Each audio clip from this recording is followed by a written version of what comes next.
Hello everybody, this is Jenness, and today we're going to discuss spatial data types in ArcGIS. Now this session is fairly long, so we're going to break it up into 5 different shorter videos, but in general we're going to start with managing spatial data, which means learning how to copy and move data around to be able to share it with colleagues. We're going to discuss workspaces. We're going to discuss the main types of spatial data, namely vector data and raster data, and then we're going to look at a lot of special cases of spatial data. Now in this class we're not going to really work with many of these other special cases, but it's cool to know what they are, so I want to show them to you. Then we're going to talk about metadata, which is data that describes your data, and it's a really important part of knowing whether you can trust the spatial data or not. And finally, we're going to wind it up with data management strategies, so help you keep organized when you have a big GIS project going. All right, spatial data. So spatial data is fairly tricky to work with outside of a GIS. Spatial data sets are not like most data sets you might find on a computer. You know, somebody sends you an Excel file or a PDF. You just got a single file, you open up, you see what's there. Spatial data is not like that. It's generally composed of multiple files. Sometimes it's multiple files spread into several different folders, so a single data set is just distributed across several places in your hard drive. Makes it pretty hard to share spatial data. So it's not easy to just email someone a spatial data set like you can a PDF or a Word document. It takes a little extra care, and it's definitely doable, and I want you to know how to do it, so we're going to go into that. Now the next few slides show you data on your computer using 2 different tools. The top view will show the data using ArcGIS Pro's catalog view. And if you're not familiar with the catalog view, take a look back at the introductory lecture on ArcGIS Pro just to see how this works, how the view can be used as sort of a file browser just for spatial data. And in the bottom window, we'll be looking at Windows File Explorer, where we're looking at exactly the same data, but just without the advantage of using a GIS to keep it organized. Now in this particular example, we're looking at a shapefile. Shapefiles are relatively simple when it comes to spatial data. All of the files that start with this single name comprise a single shapefile. A lot of people get confused about shapefiles. They think that the shapefile is just that single object that has .shp, but no, that's just one small piece of it. Actually, that SHP file is the file that contains the geometric objects, the actual lines that make up roads or the polygons that make up states or counties. That shape file, SHP file, contains the geometries. Other files contain attributes and various ways to index the data. So shape files are actually fairly simple. Now, TINs, triangulated irregular networks, are a little more complicated. They're always composed of multiple files stored in multiple folders. Shapefiles have the advantage they're all in the same folder. Grid files are very complicated. They're always composed of multiple files, and they're stored in multiple folders like you see here. And sometimes there's the info folder containing parts of it, the folder that has the main grid stuff, and separate files sitting outside of it altogether. All of these things together make the single grid data set. The spatial data sets are often wrapped into spatial databases. These are called geodatabases, and in this case there's no way to really easily identify the individual spatial data sets themselves using Windows File Explorer. You really have to use a GIS to see these. And therefore, moving, copying, and deleting spatial data using a standard file browser like this Windows File Explorer can be risky. You run a strong chance of corrupting your data if you do it wrong. Now again, you can do it, and we're going to go into how, but I just want you to see that this is tricky. So it's certainly possible to share spatial data sets. You just have to be careful about how you do it. Now shapefiles are the easiest. It's a good idea to compress all the individual subfiles into a single zip file, and you can do that easily enough. Now other complex data sets, such as those in a geodatabase, are trickier. What I recommend is you export them into some empty folder or workspace, and then you compress that entire workspace into a single zip file.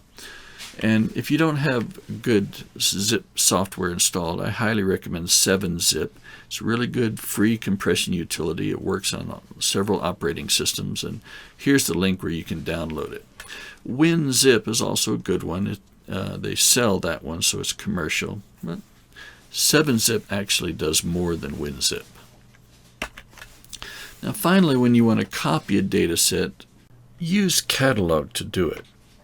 It's just too easy to not get all the correct files using Windows Explorer, and so you make a copy but you've forgotten something, so the copy is corrupted. Catalog is not going to have that problem, so use Catalog to move, edit, or delete spatial data.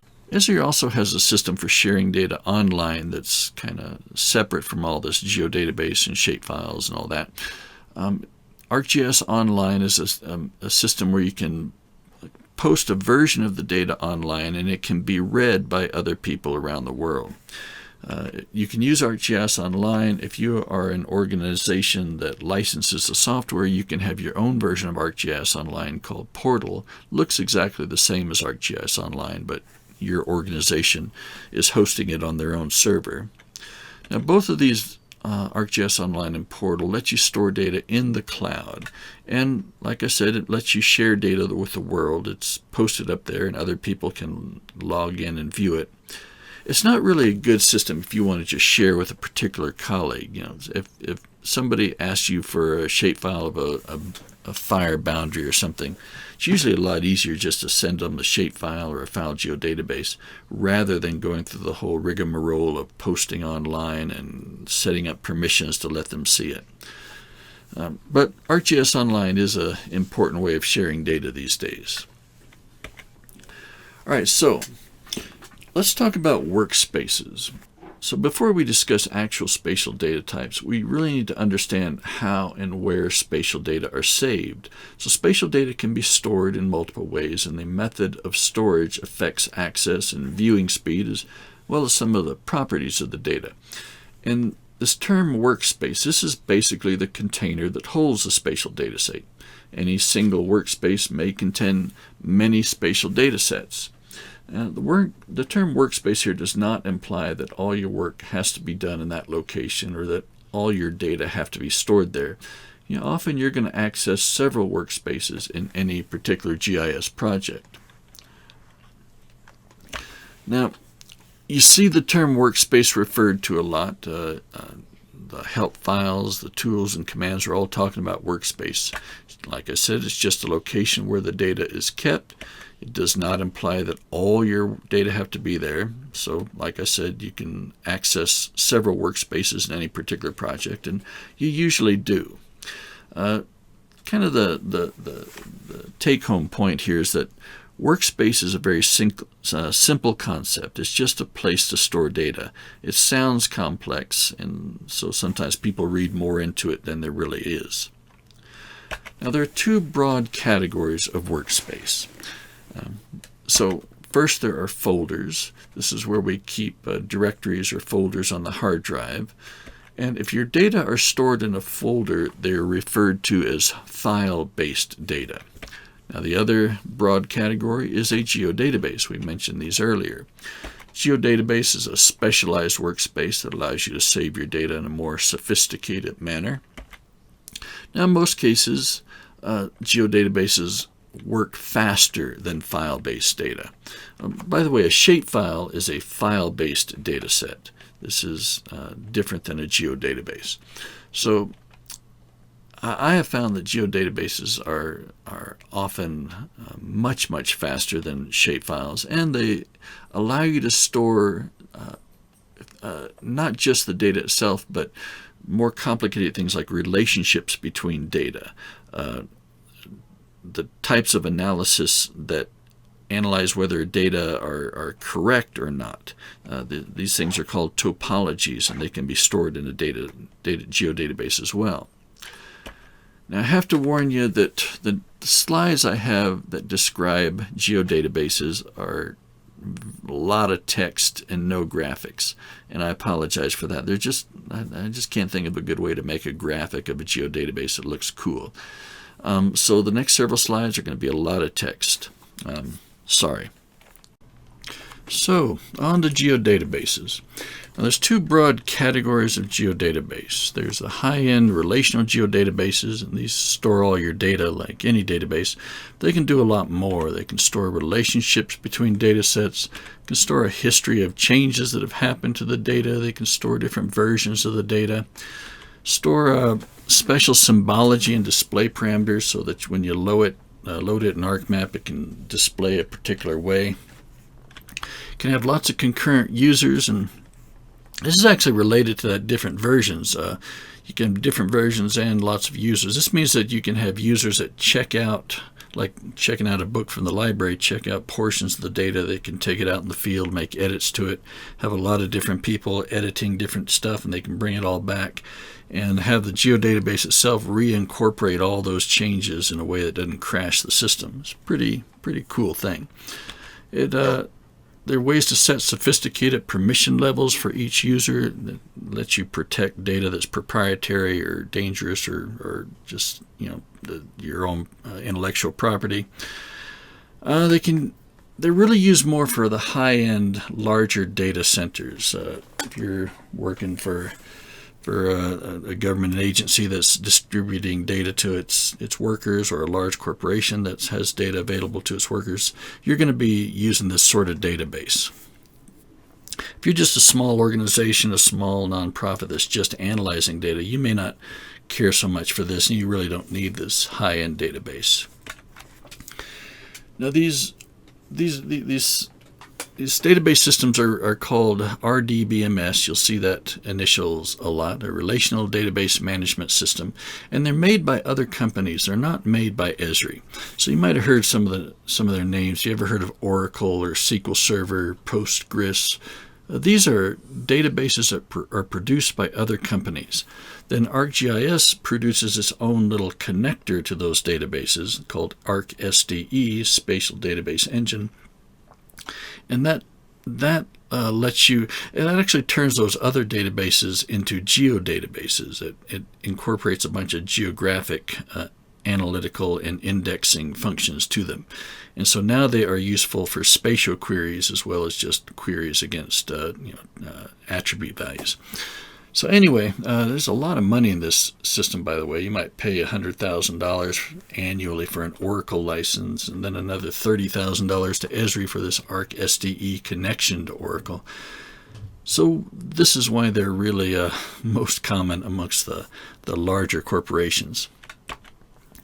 Now, relational geodatabases are a big thing in ArcGIS, and if you use them, you'll find out quickly that they are complex things. They take a real specialized skill set, and many people make an entire career out of database administration. And there's a lot to them that make those people in high demand.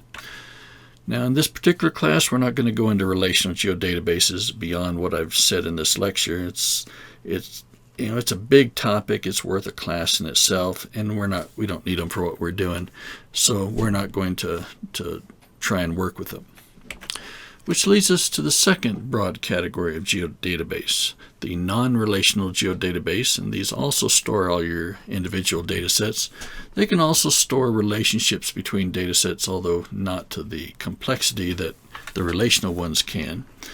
And there's two broad categories of non-relational geodatabase. So remember, we're talking about two broad categories of geodatabase. You got your relational, your non-relational. Now we're looking at two categories of non-relational. First, the mobile geodatabase. And this is a special geodatabase that's built for Esri's mobile apps. If you're going out with your little device out in the field, a lot of times the geodatabase attached to it will be one of these mobile geodatabases.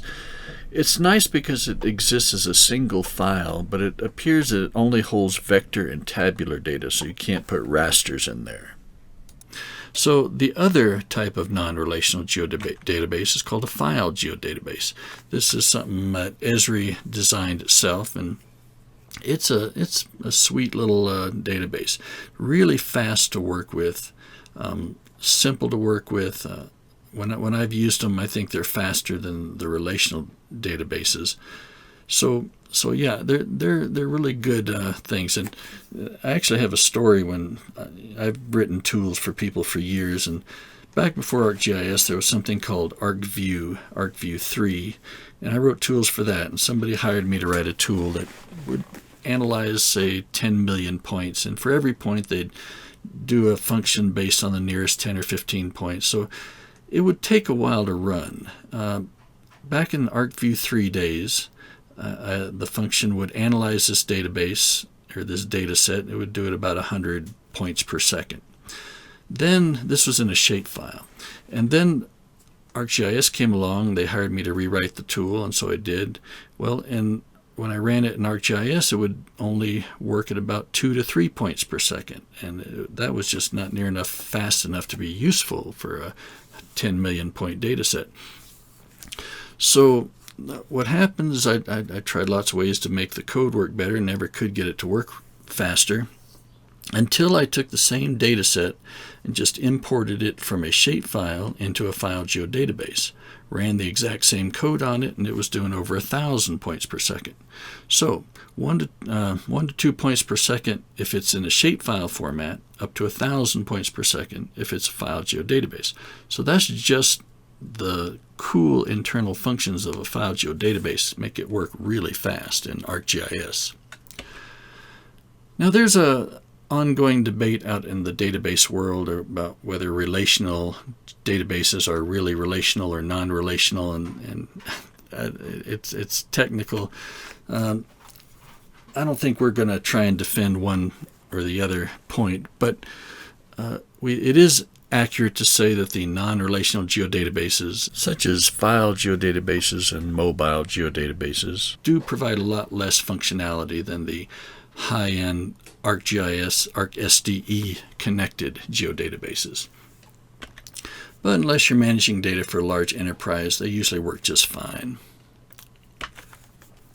Now, more on the file geodatabase in general, just because I like it so much. We're going to work with file geodatabases a lot in this class. I'm going to want you to know how to use them, how to create data in them. I'm going to want you to know how to share them with a colleague when you ever have to do that. So, first off, they allow you to store most Esri spatial data types. Now there are a couple of new spatial data types that they won't store, and these in particular are things like cloud-based and online data sets. Those don't fit in a file geodatabase, but they do pretty much every other vector and raster format that Esri deals with. File geodatabase can store unlimited amounts of data, with the only real restriction that a single data set can't be greater than a terabyte. And most data we work with aren't that large, so it's not usually a problem. They have very fast access times, like I told you about that tool that I wrote. And they can be compressed with no loss in performance, so they can make a smaller file if you need to. And they show up as a single folder in Windows File Explorer. So we've covered what a workspace is. It's just a container to hold data. It can be simple, like a folder on the hard drive, or it can be more complex, like a geodatabase. And there's two types of geodatabases. There's your relational and non-relational. Two types of non-relational. You got your mobile geodatabase and your file geodatabase. So what is not a workspace? First off, no single data set is a workspace. Now remember that workspaces are containers for data. They're not the data themselves. An ArcGIS Pro project is not a workspace. It may look like one when you open it up and you have a map and there's a bunch of layers loaded in there, but remember those layers are just instructions to ArcGIS Pro on where to find the data on the hard drive and how to draw it. The map and the project itself are not workspaces by themselves. Now, actually, a true ArcGIS Pro project does contain a lot of stuff, and there is a geodatabase inside there that is set up as the default for any analysis you do. But remember, the project itself is not the workspace. Now in this class we're going to use two types of workspace. We're going to use folders. These are the things that just contain the file-based data like shapefiles. We're going to use file geodatabases just because they work so great for everything. Now, I wanted to make a quick comment about Excel files. This is something we used to be able to use in ArcMap. Back in those days, Excel files, and I guess they still are, they're actually considered workspaces rather than files themselves. They are containers that hold tables, and the tables are the worksheets that are in the Excel file. So Excel files were really popular. They're great for holding tabular data. A lot of times when we're out there gathering our data, we record it in Excel, we store it in Excel.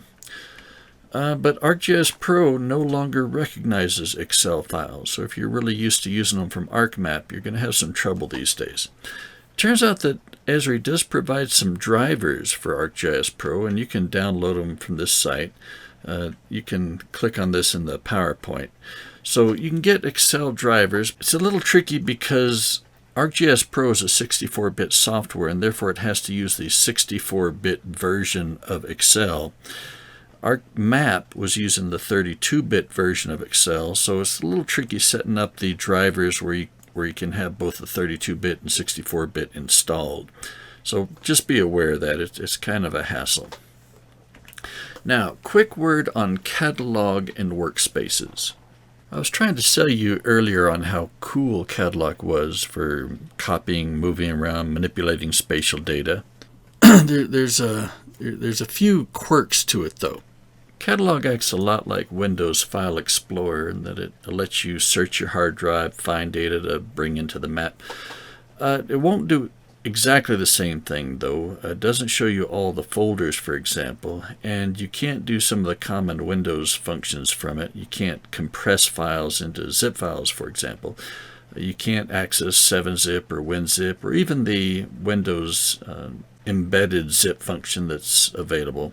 And in fact, the first time you open ArcGIS Pro, there's a fair chance you won't find any of your data out there at all. You won't see any of your hard drive or your network. You have to tell Catalog which folders you want it to see, and they call this connecting to a folder. Once you have told Catalog, then you can find it in ArcGIS Pro. And there's two ways to connect to folders. One of them is just stored in the ArcGIS Pro project itself. That means that while you have that Pro project open, you can add all the data you want to it. And then as soon as you close that project and open up a new one later, well, your new one won't see those folders.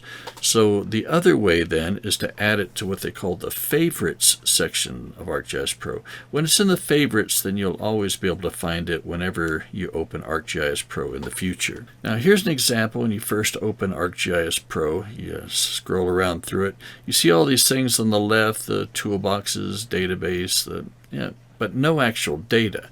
And so this is your cue that you have to connect. So we're going to walk through this in the lab exercises. You'll see exactly how to add a folder, to connect to a folder in Pro, and then add it to your favorites so you can use it later. So you get good experience at that. Now another important note on Catalog and Workspaces. Also, unlike Windows File Explorer, Catalog doesn't keep this live connection to a workspace. Windows File Explorer, you open it to a folder. If you add data to that folder, delete something from it, then it vanishes or adds or appears in that folder just like you'd expect. Not so in ArcCatalog. Not so in Catalog. Catalog needs to be refreshed. You add something to it, Catalog may not know anything has happened until you specifically tell it to refresh. You can refresh in a couple of ways. You can right-click on the folder, or you can select it and hit the F5 key, which does a refresh. And once you do that, then all the changes will appear in there. You see in this slide, we have selected the folder called Bullfrog Data from January 19th of 2022. You right-click on it and go down to the Refresh option. Then ArcGIS Pro will take a fresh look into that geodatabase or that folder and see what has changed, and those changes will be reflected. All right, and that's going to be the end of this first session on data types. Next recording will cover actual spatial data. We're actually going to look at vector and raster data. We'll do vector in the next session, then raster in the session after that. And in the fourth and fifth sessions, we'll cover a variety of special cases of spatial data that don't really fall neatly into vector versus raster. Then we'll look at metadata, and lastly, a few data management strategies that'll just help you keep from going crazy as you work through ArcMap projects.